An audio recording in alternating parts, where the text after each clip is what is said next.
Bager Max. Bager Max je radostan jer je konačno stigla zima i snijeg je počeo da pada. Čega bi se mogao igrati po snijegu? Pa da, smislio je odličnu igru. Napravit će Snješka Bijelića. Bager Max će prvo da napravi dvije grudve. Jednu veliku i jednu malu.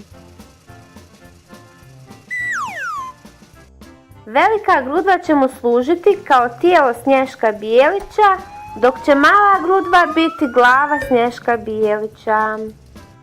Upravo dolaze prijatelji Bager Maxa. Sviđa im se igra koju je Bager Max započeo i rado će mu se pridružiti tako što će svi donijeti po jedan dio za Snješka Bijelića. Prva dolazi dizalca.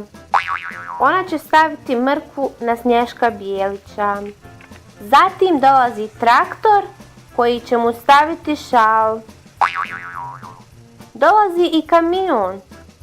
On je donio grančice koje će Snješku služiti kao ruke. I na kraju dolazi dva mala auta koja će staviti oči Snješku Bijeliću. Snješko Bijelić je kompletiran. Vrijeme je za zajedničku fotografiju.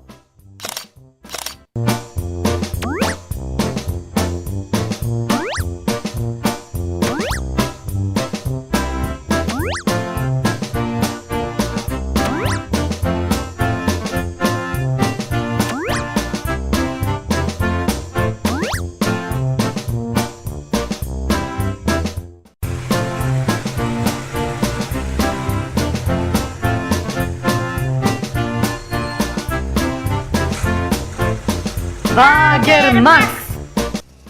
Bager Max je radostan jer je konačno stigla zima i snijeg je počeo da pada. Čega bi se mogao igrati po snijegu? Pa da, smislio je odličnu igru. Napravit će Snješka Bijelića. Bager Max će prvo da napravi dvije grudve. Jednu veliku i jednu malu. Velika grudva će mu služiti kao tijelo Snješka Bijelića, dok će mala grudva biti glava Snješka Bijelića.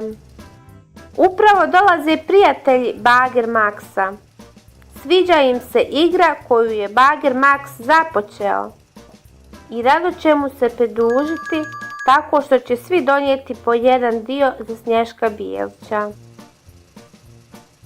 Prva dolazi dizalca. Ona će staviti mrkvu na Snješka Bijelića. Zatim dolazi traktor koji će mu staviti šal. Dolazi i kamion. On je donio grančice koje će Snješku služiti kao ruke. I na kraju dolazi dva